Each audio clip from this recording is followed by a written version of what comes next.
All right, guys, big fail for me getting this to you on time. Super sorry that I didn't do that, but I'm gonna get it to you. So let's start with our functional bodybuilding today. Again, these are the same every week for the next couple weeks.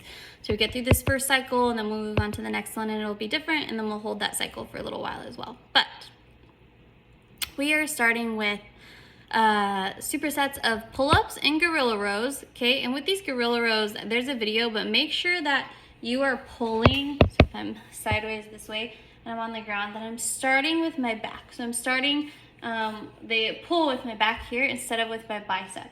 So I'd be bent over on the ground, I'm gonna start that pull with my scapulas, I'm gonna pull them back, and then my bicep is gonna come into play.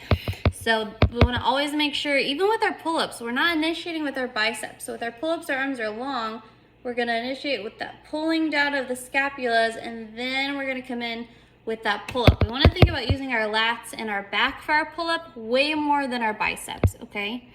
Then you're gonna go into 3 supersets of 500-meter row and 10 elbow bird dog planks. These can be really hard balance-wise, so just make sure that you take the time to slow down. I understand that we're trying to do this quickly. This is the functional part of the bodybuilding workout, but you still have to have good form, all right? Then we're going into 12 dumbbell reverse lunges and 10 on each side Bulgarian split squats. Make sure on the split squats that you're getting good depth, okay? If you're not feeling that nice good stretch and that tension on that front leg, then you might need to go a little bit lower, all right? Then lastly, we're doing the 500-meter row into the 10 dead bugs. Now I have the notes on this, but with those dead bugs, make sure that you guys are keeping the small of your back, so your lower back, the very bottom part of your back needs to stay on the ground. It should not come up off the ground, okay? It needs to stay nice and flat. So if your feet can only go so far and they can't go as far as you see in the video, just stop. Just stop. That's as far as they need to go. Because as soon as your back lifts, I can't talk today. As soon as your back lifts up off the ground, you're losing that tension in your core and you're losing the fundamentals of the movement, okay? Then we're gonna go over to our functional fitness for today. That optional strength today is a little bit more like bodybuilding. So Monday, Wednesday, Friday, we're gonna hit our big lifts, and then Tuesday, Thursday is gonna be a little bit more hypertrophy type lifting. So the optional strength for today is we're gonna do 10 down to 1 of dumbbell hip thrusts and then dumbbell weighted step ups. So you're gonna do 10 dumbbell hip thrusts, and you can do these laying on the ground if you don't have a bench, or I recommend doing it on a bench, just like you would use a barbell, you're gonna use a dumbbell.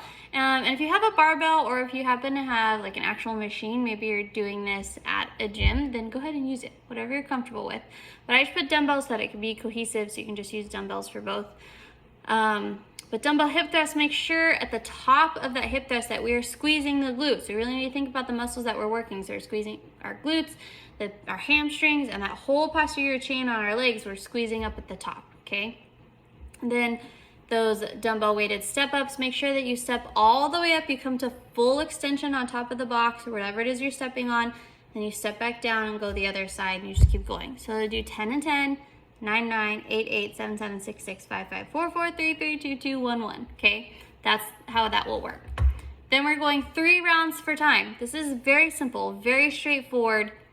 3 rounds for time, 200-meter run, 20 box jump overs, okay? This 200-meter run, you wanna pace it well, but you don't wanna be putzing like you're gonna do a mile pace, okay? We're not sprinting it all out, but we are going pretty hard here. So it should take you anywhere from 40 seconds to a minute, max minute and a half. If it takes you longer than a minute and a half, then we need to scale that run back to maybe 100 meters, okay, and just do something different. Then for our box jump overs, you don't have to stand all the way up on box jump overs. The nice thing is you get to jump on the box, stay in that low crouch down position, turn, and get down. Or you can jump on the box, get down, and then turn. It's completely up to you. A little trick that I learned to not get dizzy doing box jump overs is to always face the same side of the box as you go over. So if I jump on a box and I like have a little X on my box on the right side this time, I'm gonna jump over and turn to my right. Then when I jump, it's gonna be on my left. So instead of going in a circle the whole time, I'm switching sides back and forth. So always face the same side of the box, pick a side, face that side every single time you go over. You can put an X on it or just remember in your head, whatever works for you, but that will help you not be dizzy, okay? The no equipment version is a 200-meter run or a 1-minute move. So anything that gets you moving, gets your heart rate going, jumping jacks, jump rope, so like timer jumps, skip overs, hop overs, toe taps, anything that gets you moving. And then 30 jump overs. And I increase the reps because you're probably not going to be jumping over something really big. So I want you to face something, jump over it, turn and face it like you would a box. But because you're not going up and down on a box, I increase the reps because they're going to be a lot lower to the ground. Okay, so that is that. The other thing, I'm trying to see if I put, let me find it here. Yeah, I had the intention in the notes, guys, but the intention here is to get a score of 10 to 15 minutes. If you're RX plus, which just means you're a really, really good athlete, then you might be able to do this in like 7 to 10 minutes.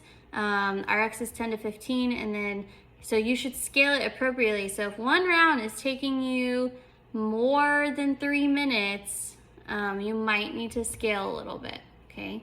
I mean, I clicked a button on my computer and I have to go back. Sorry. Then, for our express WOD today, okay, I just changed it. There's a chance you get it done in time, but I'm not 100% sure. So I changed it to a 16-minute AMRAP, where we're gonna do a 200-meter run and 20 box overs. So it's the same workout, it's just gonna be in an AMRAP form now, because I don't want you to get into those 3 rounds for time, and then maybe for some crazy reason it's taking you long and you're not able to do this entire workout in 30 minutes or less start to finish. So I changed it for you. But if you have time and you wanna risk it and do the original one, then be my guest, totally fine, go ahead.